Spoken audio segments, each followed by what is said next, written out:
Hi, I'm Jeff. I don't really know what I'm about. But I'm, I guess, a fifth-year student here. I'm really interested in gender stuff. I'm just happy to be here, and I'm going to be talking a lot about gay things today. So get ready for that. Okay, good. Hi, my name's Tiffany, use X. So to give you a little background on myself, I would say I'm pretty open and aggressive. This comes naturally for me, but I grew up in an environment where I was not put down for that aggression. I went to an all-girls school from grade 1 to 12. So when I was 3 years old and before I even really started going to school, my parents told me that there was like a 4-year-old boy staring at me in the grocery store. And he was a few meters away from me, and I just walked right up to him, and I was like, "What are you staring at?" And he was just like, "Oh God." So that's naturally me at 3 years old and me now. I went to, or at my school, playing sports and playing aggressive team sports was cool. It was very competitive, and our coach was, we weren't set up to be against guys. There were no guys in our environment to accommodate or so. We were, I guess, encouraged in a way to be women are leaders and we can do anything. So that's what I grew up. That's the mentality I grew up with. So having. Can I just start? Just go. Start back. Okay. Just do the quick questions. Oh, okay. So yeah, that's it. Yeah. Sorry about that. So we're We'll go into it more. Looking We're just, yeah. way too much already. No, awesome. Yeah, I'm Rory. I'm here third year politics. Sorry, we're just going over the structure. We're just doing it now. Yeah, I'm going to talk a little bit about my experiences with masculinity and masculine pressures, and kind of what scripts I kind of fell into, and how breaking free of that. I'm trying to break free of that now, and understanding that now. Yeah, I'm Manya. I'm in my third year, and I'm a psych major. And essentially, I like Tiffany. I'm also a very assertive person. So for me, I'm actually here to talk about traditional sexual scripts within the context of a heterosexual relationship. So I understand that there's a wide range of sexual and gender identities, but I'm just going to speak with regards to my own experiences and maybe ask you guys some questions. Cool. So the first thing I want to. Well, we could just start. Okay. The first thing that I want to start with and try to unpack, and then I'm going to let you guys run with it, is, what is, masculinity in a relationship, and how is that challenged in relationships? So I don't know who wants to take that and run with it. It's a pretty broad question. Do you want me to say mine? Yeah. Okay, so I'm actually going to tackle that first, and I have sort of a topic prepared, so I'm gonna start with that. So, like I said, my name is Manya Singh, and I am a psych major here at Queen's, and I'm here to talk to you about scripts, in particular traditional sexual scripts in which they're very set norms by North American society that dictate how men and women should behave in certain sexual situations.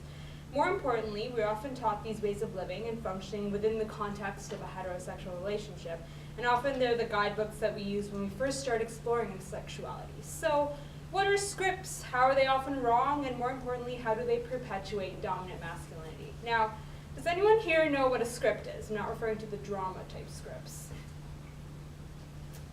Anyone? Yeah, is that it? Does anyone maybe have a definition of a script? It's totally cool to guess.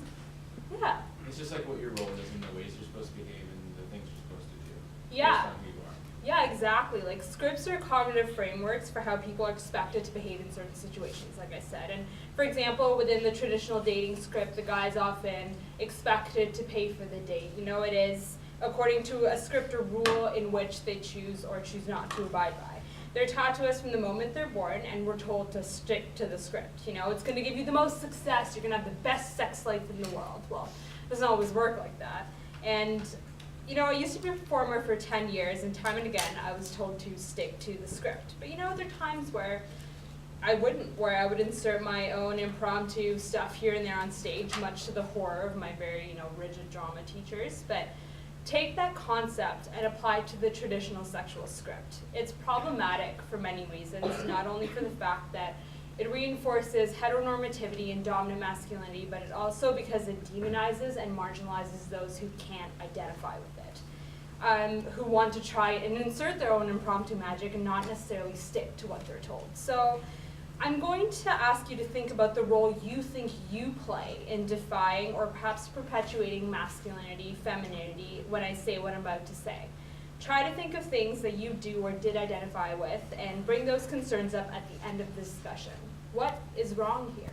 Well, two researchers by the name of Lehner and Montreux in 2000 looked into traditional sexual scripts. Although as adults we would like to say the society is changing, that gender roles are evolving, defying these rules, research suggests that the traditional sexual script is still the most important dating script. So here are some of the elements of the traditional sexual script. 1. Men are often oversexed and women are often undersexed. Men are expected to engage in sexual activity at any opportunity, and women are generally more sexually reluctant. 2, high sexual experiences and engaging in many sexual partners enhances the male's, but not the female's, perceived status. Everyone here is familiar with the double standard. Everyone here is familiar with the double standard. Which exists where high sexual experience for males enhances their positive characteristics such as masculinity and attractiveness, whereas in women the same experience reflects non-selectivity and a lack of values. 3, men are commonly expected to be experts when it comes to sexual situations and are responsible for providing pleasure for not only their partners but also their own sexual experience, and women are expected to be sexually naive. 4, men are expected to be the initiators, and women are expected to be the sexual gatekeepers and decide what goes and what doesn't in a sexual situation. Now, how many of you can identify with this or can say that these rules have largely played into your sexual experiences at some point in your life?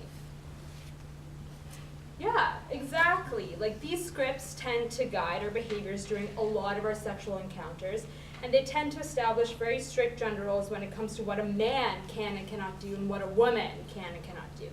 Do I think that this is all BS? I mean, absolutely. This is a traditional sexual script, and we no longer live in a highly traditional society. Even research suggests that although men are supposed to be the sexual initiators, women pull their fair share of the weight too. Women initiate too. I mean, once again, it depends on the type of relationship and what the boundaries are, but it does start to provide us with a framework to start thinking about how we're taught these things, how at some point in our lives we may have used these as legitimate sort of rules to guide our firsts or seconds and every time after that.